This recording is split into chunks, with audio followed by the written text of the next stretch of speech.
Now it's gone too far, and it will probably cost probably 100 million to put it right again. So sadly, it will just sort of fall down. Though the council insists that the spire and tower stay because it's a landmark, and it's also the clock on there which is used by the village. Now, the other thing Mary Lowndes is known for is that she formed a partnership with he was actually a glass technician, a workman, a glazier, called Alfred Drury. And they formed a company called Lowndes and Drury. Now, they set up first in, I think it was Chelsea. Is that right?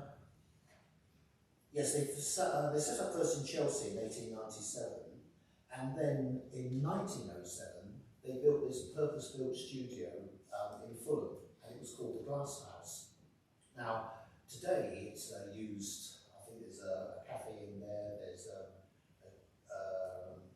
gym and a dance studio and what have you, but the basic design of the building, you see, is as it was made for the production of stained glass designs and so forth, with the very large windows on the first floor to let in as much light as possible.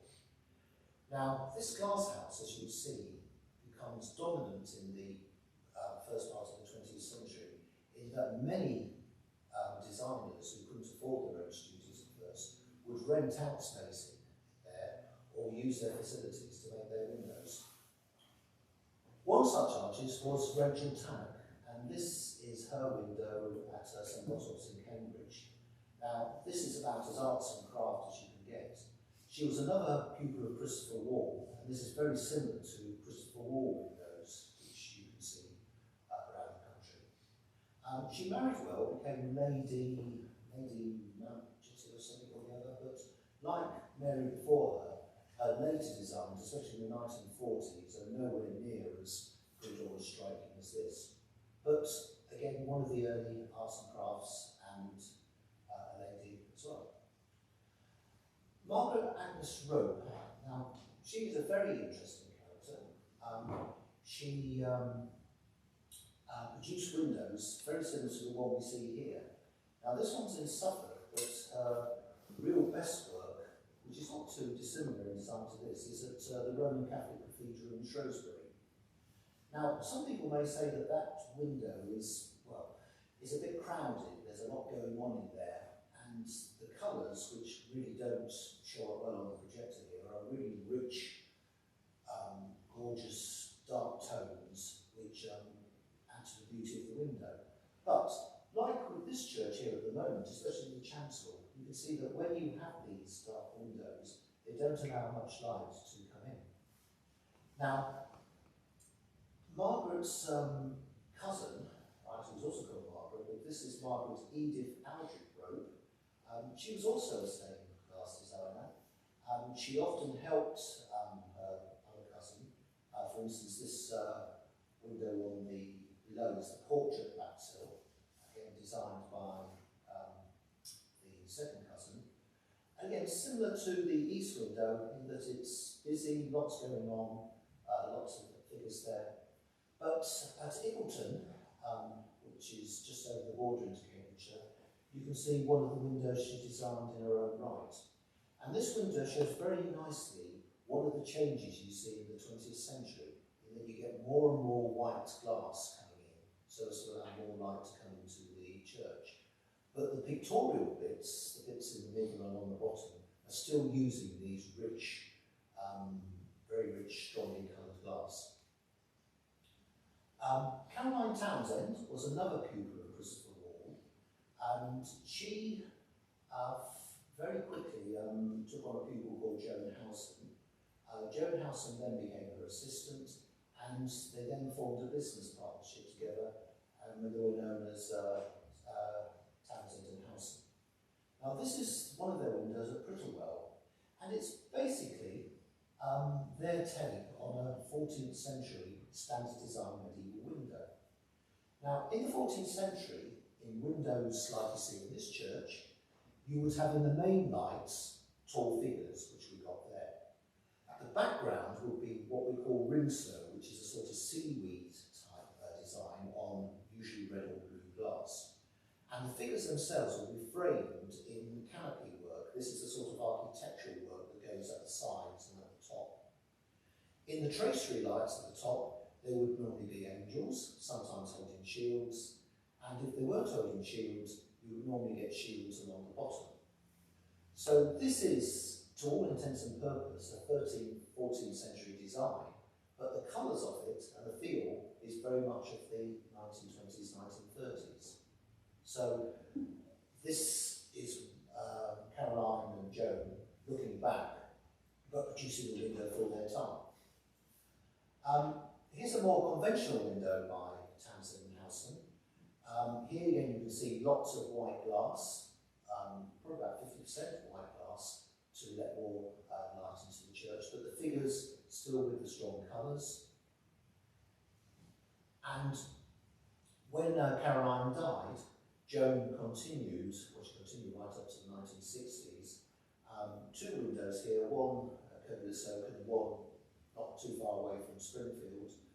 The Springfield one especially, you've still got these really lovely deep rich colours, but most of the window is white to allow it's white to allow light to come into the church.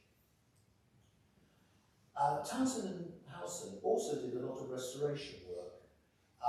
Here are two examples of theirs. First of all, on the left we have one of the windows at Clavering, but the actual restoration work was very nicely described by a lady called Miss Mary Fitch, I think her name was.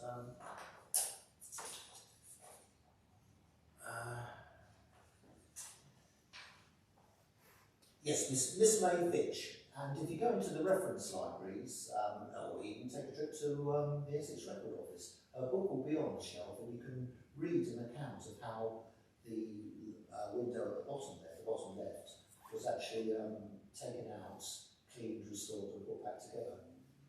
The one on the right is a window that Joan restored, and this is at Rivenhall.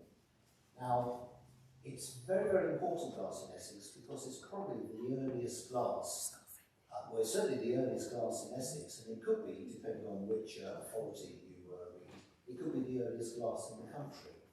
Sadly, it's not Essex glass. It was bought from a dilapidated church in France and brought over here by a 19th century vicar. But when it was taken out at the start of World War II for safety, it was then put back by Joan, who then restored it. And by the 1980s and 90s, Joan was receiving, posthumously because she died, she was receiving a lot of criticism for her techniques of restoring the glass and the way she put it back together again. Now this is rather unfair because in the 1940s, the technology or the knowledge of how to restore glass was still in its infancy and she could only work with the tools and technology she had. And also by the 1980s, there have been a lot more people sitting in their ivory towers doing research and saying, oh, this is how it should be put together. So I think the criticism that was levelled against Joan was not fair at all. You know, she had to work with the tools she had and the knowledge she had. But again, something that was saved by her and put back in after the war. Margaret Thompson was an actual designer for Lounge and Drury, and this is one of her windows at South Shrewsbury. This one is rather clever because it incorporates the earlier window in the tracery lights. This would have been put in after World War II, and I imagine the main lights were blown out by then. Now, just an aside, on Tuesday this week I was beavering away at the Records Office, and I was looking at lost heraldic glass in Essex. And when I came to South Shrewsbury, apparently in the 19th century, a vicar there filled the east window, not that one, it was the east window, he filled it with lots of shields and very old glass which he collected, and he also put them in the side windows. He then left or died, and another vicar came who didn't like it at all, so he ripped it all out and gave it to his coachman. So there we are. If you want to get a nice collection of glass, which will fetch a pretty penny if you take it to auction, become a coachman and find a vicar who doesn't like old glass. Right, we now come to the mid-20th century, the 1950s, And I just want to pause for a minute or so, just to look at who the leading women stained glass designers were at this time. Now, one of them, probably the best known, is Evie Honey. And these are two windows which she's produced elsewhere. Sadly, there's none of her glass in Essex. Please, the one on the left, you haven't seen that because the provost indeed does not allow photography in the church. And when I was there with the Stained Glass Museum, I had my flat cat with my camera inside, and I was busy just pressing and out of about 100 pictures that came out, I managed just to get one there, but the art was sucks to him. The one on the right, that you can see there's down. Now I have to read this because the words get rather long here. Evie Honey was born in Dublin, and after studying under Walter Sickert at the Westminster School of Art, she went to Paris where she studied Cubism under André Lotte and Albert Gleis. She returned to Ireland in the 1930s and joined the, now this I'm sure I'm not going to pronounce right, the Antur Glone, which in Irish means the glass tower.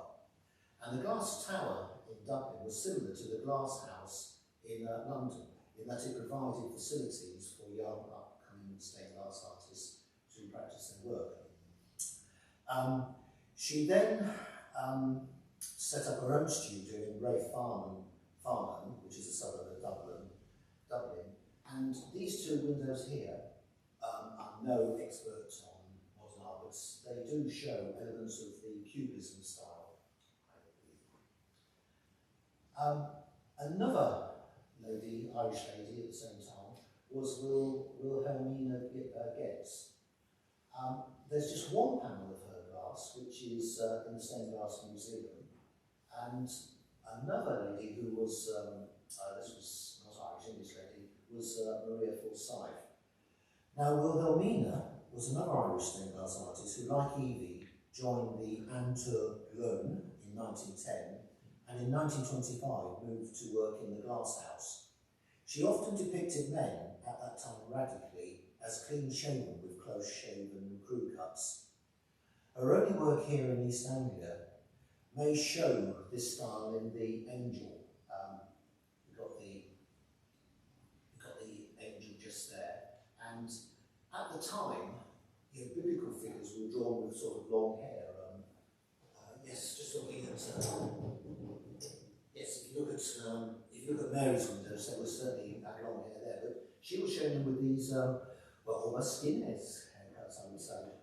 But the gentleman in the bed there, he still has his long hair and his long beard, so there's a magician there. While Maria Forsyth, she was another big stained glass designer, and really she came more into the sort of late 50s, 60s.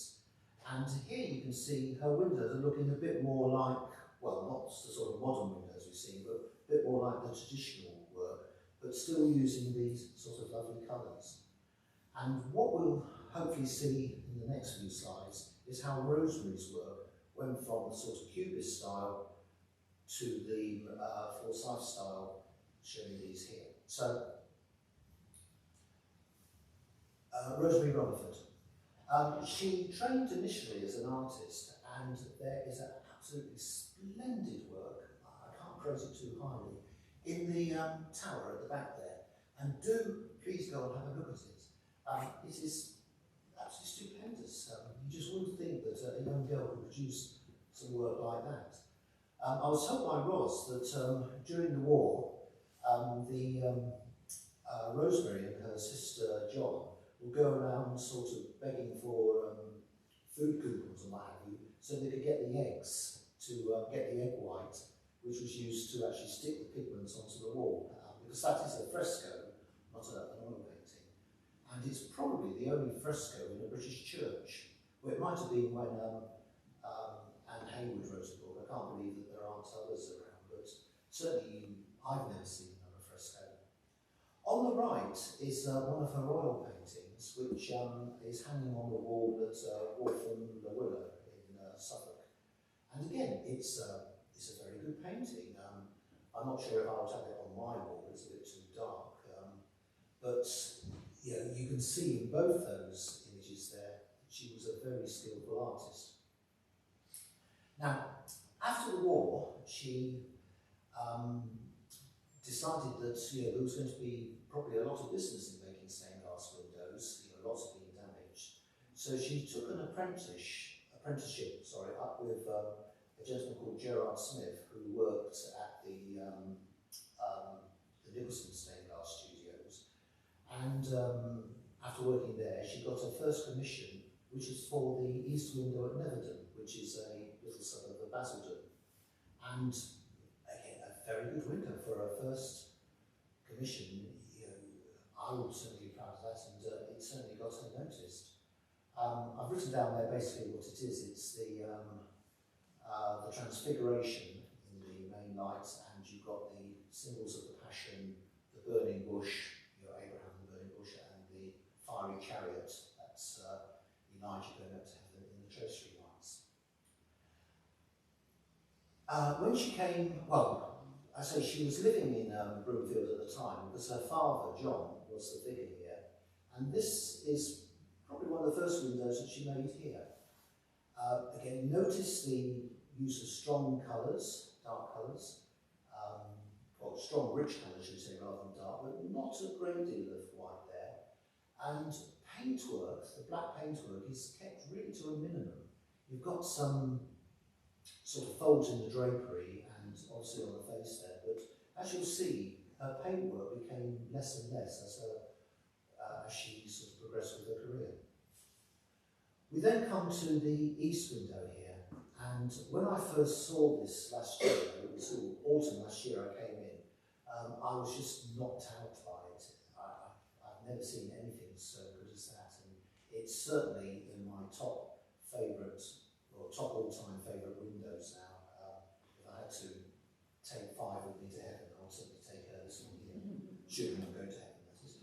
But that is a wonderful window there, and again, you can see not much white glass in it, but all these rich colours, the reds, the purples, the greens, a really fantastic effort. But it's interesting to compare it with the window to the left of it at the moment. This was actually made by Gerard Smith at the Nicholson Studios, and it's about a year later. But it's interesting to speculate whether or not Rosemary had any hand in making that window, whether she saw it being made, or whether she was asked to actually design parts of it. You can see the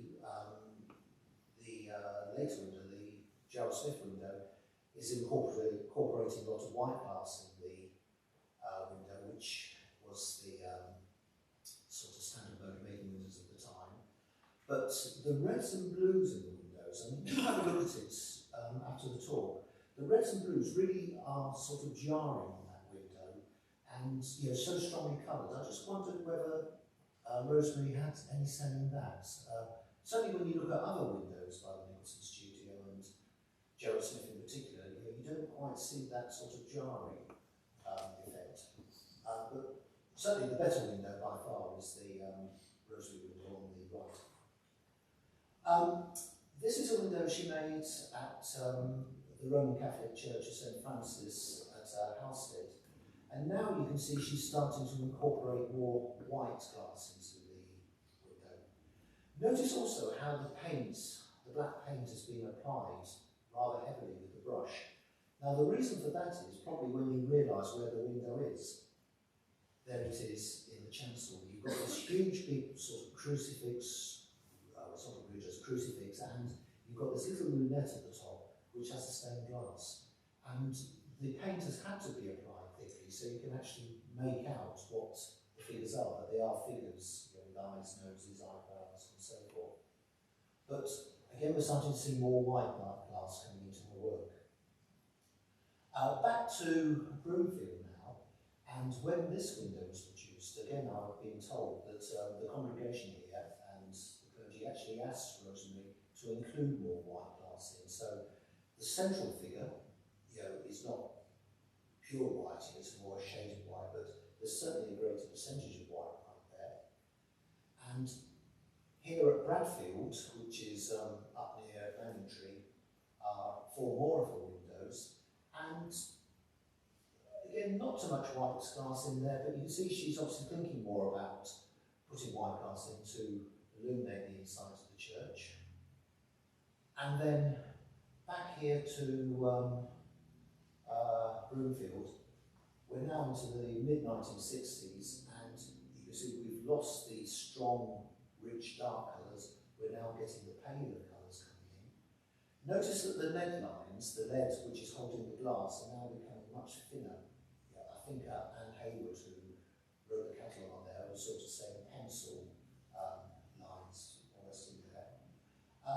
The walnut tendering on the right there is unusual, because when you normally see the Annunciation, Gabriel is in front of Mary.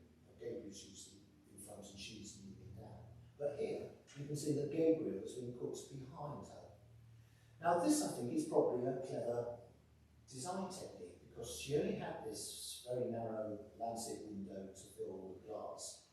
If she puts Gabriel in front of Mary, then they would have to be very, very small facing there. You would have a lot of wasted glass at the top. So by putting him behind, it's still obviously the Annunciation, but it fits into the glass, and the design fits into the glass really nicely, and it does work. In the 1930s, again, I need to check with my notes here. Yes, in the 1930s, in France, a gentleman called Jean Godin was experimenting with a new type of stained glass called Dal de Verre. This is where, and Dal de Verre, forget my French pronunciation, actually means slabs of glass. And this is where you take really thick slabs of coloured hot metal glass, you put them on a bed of sand, and then you pour concrete or epoxy resin in between, so the glass is set into the resin or the concrete. Now you can see that the window is actually made up of quite a lot of panels. So each one of those panels would be made by this. They would have been transported to Clapton and then built up into the window. So from the outside, you can see no lead, which is the sort of traditional way, but this concrete, it must have been then, I think. And that's what the window looks like from inside. Now, many people regard this as her finest work. For me, it's the east window here, but it's still something that knocks you out when you first see it.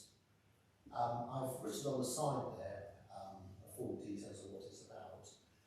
I do believe that we're going to actually do a Zoom version of this, which is going on the church website, so you'll be able to have a look at all these at your leisure, and then read that at your leisure. But really the standout feature, which may not be apparent at first, is the background is a rainbow. And you see you have red at the top, then you have the yellows, the greens, the blues and the violets. So she's incorporated this rainbow effect into the glass there, which again is very clever and very effective. Now also at Clapton, Rosemary was asked to reset some old glass that came from the old church, and you can see she's done a really good job of it here. She's taken the panels of old glass and set them in sort of opaque glass, but with little coloured squares, and it really looks good. Now normally when this is done, as at Rowhedge, what you get are just the panels put in, and they're just put in against plain white glass. Now, of course, at Clapton, Rosemary had the funds to do the glass properly. Rowhedge, certainly didn't there. But of these panels, I've just shown you one there, and this is the only window you're seeing in this talk, which is by a man. Because many believe that panel there to be by Christopher Wall. This is the gentleman we were talking about earlier, who started off the arts and crafts movement. Now, it's not signed, but it's certainly his sort of style with these rich colours. The only other definite window by Christopher Wall is at Horton on the Hill, and it's a tiny sort of 6-inch panel, which is at the back of the church, and it's a picture of the church as it looked in olden times. But if this is by Christopher Wall, then it's you know, a really important piece, and Rowhedge are lucky to have it. One criticism of modern glass is that it looks awful when placed in the church. I disagree. This is Clapton St Paul's, and you see the window really fits in with the church there. Looks absolutely fine. And again at St Francis of Assisi at Halstead. Again, looks fine there, especially when you see the window by Goddard and Gibbs on the left there. But of course, we're looking at modern glass in modern churches. What happens when it goes into an old church? We will see in a few seconds' time. This is her final window, her last window she made. She actually started when she was alive, but she never lived to see it installed at Boxford. There's a little memorial plaque under the window, showed there. And again, this really sort of culminates her work.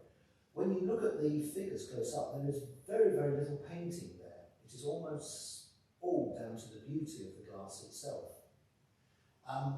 Boxford Church, if you've never seen it, is a big medieval church, and there is the window in context. Now, I say that looks fine. I'm all for churches putting in art of today. You know, we shouldn't wrap them up in cotton wool and say, oh, you mustn't do that. But I would say that's no more incongruous than, I mean, what you're looking at is about 15th century, but that's no more incongruous there than 100 years before if William Morris came along and put in one of his finest windows there. Okay, Oxford might have got more visitors coming to have a look at the glass, but that works there, and providing everything is done sensibly, then you can put modern glass in an old building, as you can see from this church here.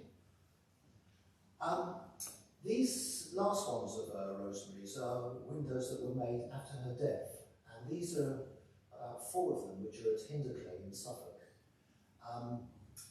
Again, she's died, but she left the glass, she left the designs, and they were made up and put in the church. So there's one. There are 2 more. And again, it's keeping with Rosemary's tradition that paint is kept to a minimum. The only paint there is on the faces. Now, I'm not sure who actually did these ones, because they're in the sort of, just go back one. That one was done in 1975. These ones are 1981. But this last one, the one on the right, was actually done in 1994. And we know that Roland and Serinda Warboys made up that window, using Rosemary's designs for it and putting it in there. And again, a really nice window. In the east window at